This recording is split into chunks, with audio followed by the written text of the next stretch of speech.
la situation pour changer le système, pour agir sur pas changer le système, mais pour agir sur cette problématique et aider les enfants à mieux s'intégrer, aider les familles à mieux s'intégrer, aider les enfants à mieux cheminer sur le plan éducationnel et aussi, s'il vous plaît, rappelez-vous, investissez-vous, intégrez-vous, impliquez-vous dans l'éducation de vos enfants, allez à l'école une fois de temps en temps, dans les réunions de parents, il faut y aller, il faut voir, rencontrer les professeurs, rencontrer les enseignants, demandez-leur, s'il vous plaît, comme vous êtes plus spécialiste dans le domaine, dites-moi quel est le profil de mon enfant. Est-ce que, selon vous, dans quel domaine mon enfant peut plus exceller, dans quel domaine que mon enfant a plus de faiblesse. Donc là, vous allez savoir comment faire, comment agir. Alors, c'est ce que vous ok, on peut appliquer. Je pense que je ne me suis pas fait contredire parce que j'avais fait comme présentation. Je pense que la communauté doit être fière d'avoir des dames pareilles. Parce que... J'ai parlé des hommes. Non, j'ai dit des dames pareilles. Les hommes, nous en avons. Nous sommes vraiment... nous en avons. Vous voyez? Alors, quand elle était en train de parler, vous m'avez vu, je prenais le monde. Et comme je vous ai dit, ce projet, c'est comme une petite boîte noire. Et nous essayons d'ouvrir et nous nous présentons devant une facette cachée. Et nous découvrons ensemble.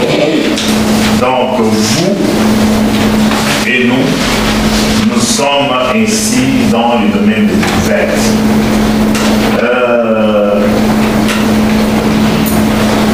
J'aimerais, avant qu'on passe aux questions, insister sur certaines choses qui ont pu retenir mon attention.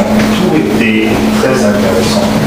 Et je disais même que s'il fallait prolonger, je me disais, non, ce n'est plus des petits ateliers qu'il faut faire. Il faut faire des ateliers de masse pour des choses pareilles. Je me dis, il y a beaucoup de gens qui devaient connaître ça, mais qui ne sont pas là. Et je me dis, c'est pas normal. Et la première sur laquelle je vais m'attacher, je dis que c'est assez normal. Les êtres les plus chers, c'est la femme qui est la plus chère. Si ta femme, ne disons pas ça parce que par rapport à ce que nous avons vu dans ce pays d'accueil, je sais que les hommes souvent sont des milliers, n'est-ce pas? Alors qu'ils préfèrent maintenant, mais la femme, elle est la plus chère parce que c'est votre pratique. Qui dira qu'il n'aime pas son corps plus que les autres? Ça ne sera pas une bonne charité. Il dit même que la charité de nos données commence par soi-même. Comment tu peux aimer une autre partie qui ne parle en moitié?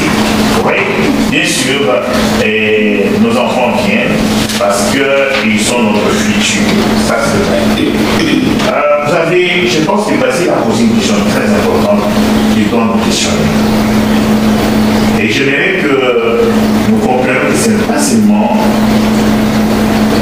ceux qui viennent comme un réfugié.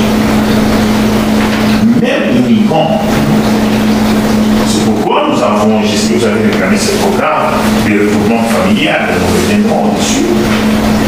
Vous pensez combien de familles attendent pour voir leurs enfants les suivre dans ce pays? 10 ans. Vous vous rendez compte? Et la distance et la conjoncture, cet enfant peut venir et puis connaître un retard parce que c'est pas plus qu'il n'est pas très loin. Et vous voyez que c'est la conséquence. Et oui, c'est vrai. Madame Marine a dit, là, le système a échoué. Le système a échoué parce que, oh, ils sont dit, il y a des enfants qui sont retardés, voilà.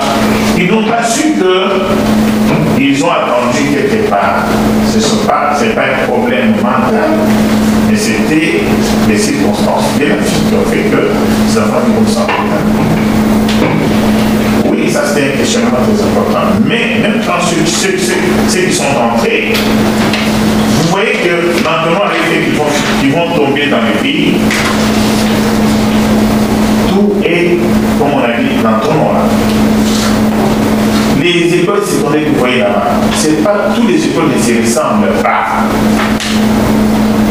Moi aujourd'hui, je suis lutteur de lutter avec un cas de mon enfant parce que vous vous rendez compte, même les professeurs trouvent que cet enfant est génial.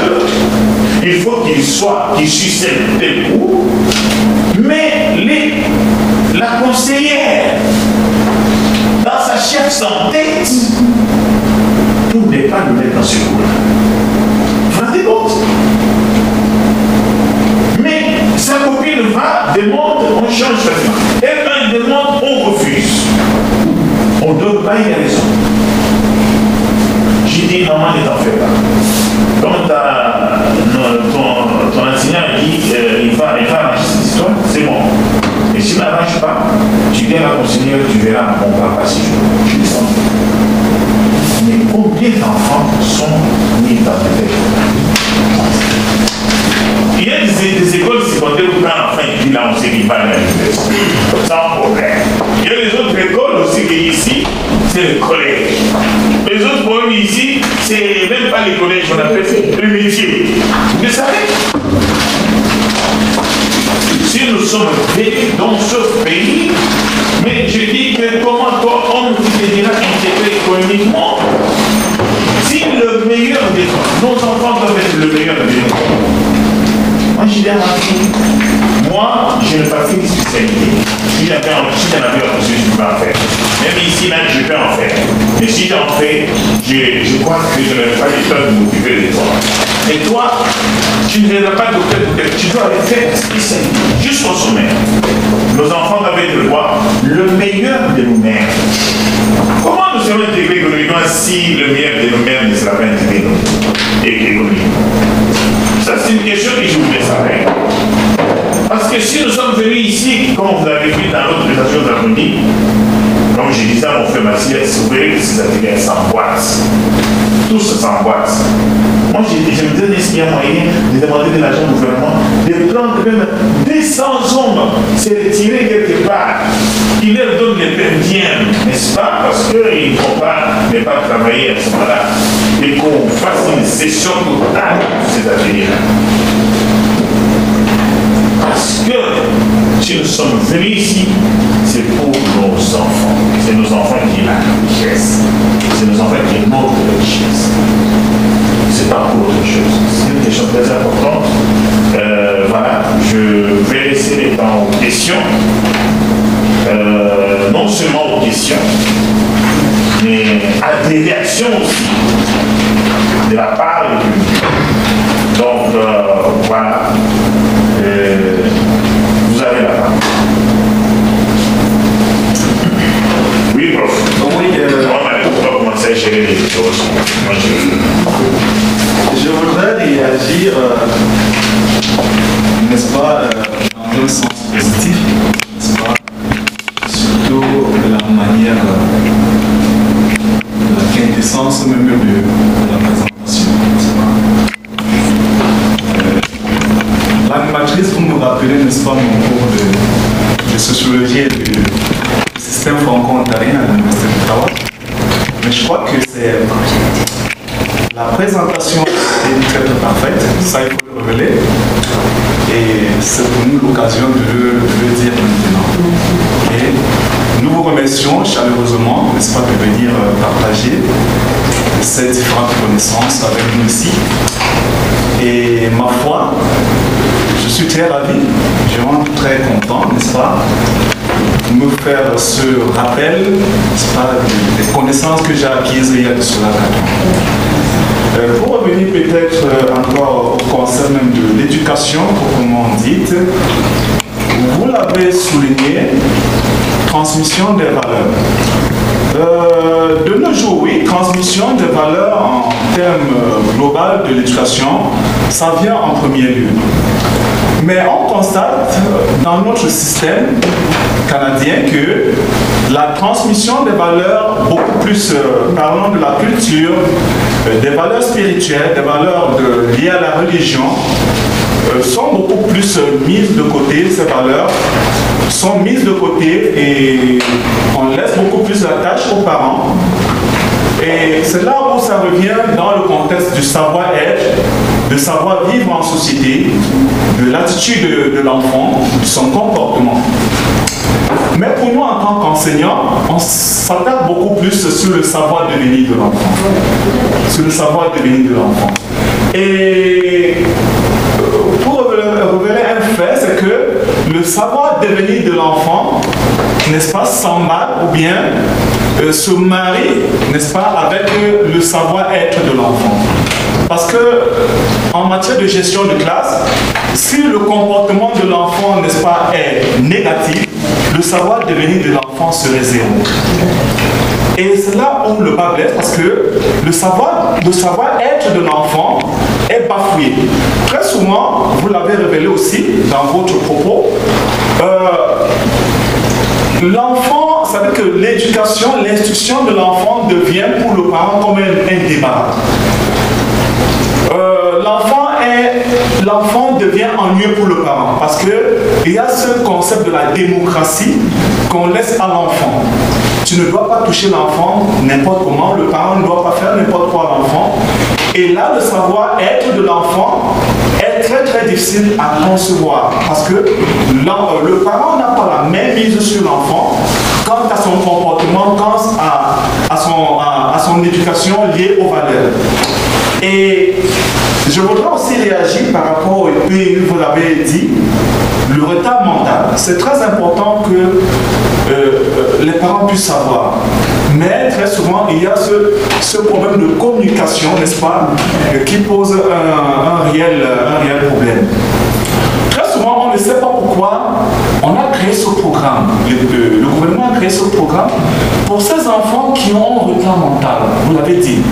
Mais quand le parent n'est pas au vent, n'est-ce pas, n'est pas au parfum de cela, ça devient un peu difficile, n'est-ce pas, à l'enseignant, n'est-ce pas, lié, parce qu'on a toujours un enseignant, n'est-ce pas, lié à ce programme, enfance en difficulté. Et c'est aussi un peu différent, n'est-ce pas, du tutorat que vous avez évoqué. Le tutorat, très souvent, on croit que les deux vont ensemble. Mentorat, tutorat, oui, ça va, mais en ce qui concerne peut-être le pays, c'est bien différent. N'est-ce pas? Le tutorat, c'est celui qui assure le terme académique. Et très souvent, nous en Afrique, pour en terminer en Afrique, et c'est là où il y a cette différence, n'est-ce pas, au niveau du système éducatif.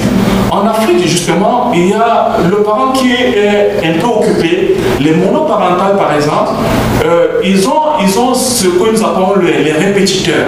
Nous avons les répétiteurs en Afrique. Mais dans le contexte canadien, c'est un peu difficile, n'est-ce pas, d'avoir un répétiteur, à moins que ça passe, ça concourt par le conseil scolaire.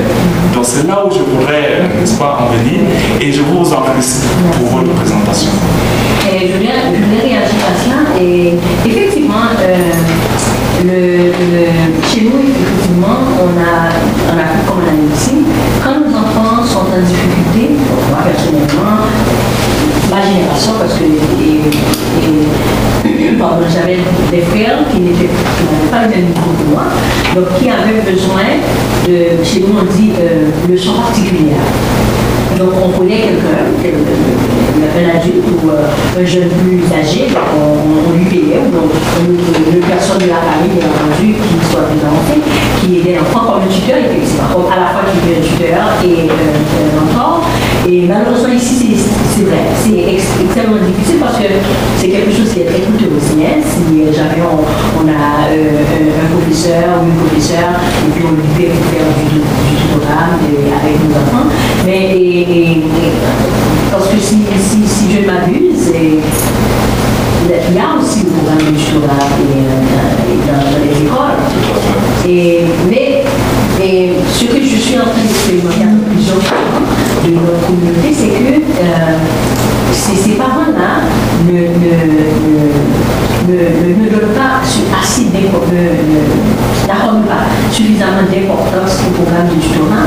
Donc, quand les enfants finissent à l'école, soit que les parents rapidement ils trouvent les chercher à l'école, alors que l'enfant a de la difficulté, l'enfant aurait pu rester en tutorat ou le parent aurait pu demander aussi du tutorat. Mais comme le parent n'est pas impliqué, donc tout ce qui lui intéresse, c'est d'amener l'enfant, déposer l'enfant à l'école, aller chercher l'enfant,